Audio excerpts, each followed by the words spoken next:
In this video, I'm going to show you how to draw a line at a specific angle in AutoCAD. Start by enabling dynamic input with the F12 key, so angle and length fields appear near your cursor.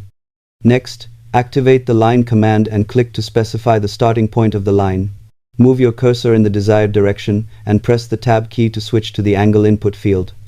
Enter the required angle, press Tab again to lock it, and then type the line length. Press Enter to complete the line. The angle is measured relative to the positive x-axis, ensuring consistent and accurate results.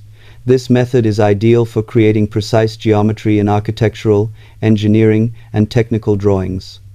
With dynamic input enabled, you can quickly enter both angle and distance without relying on additional calculations.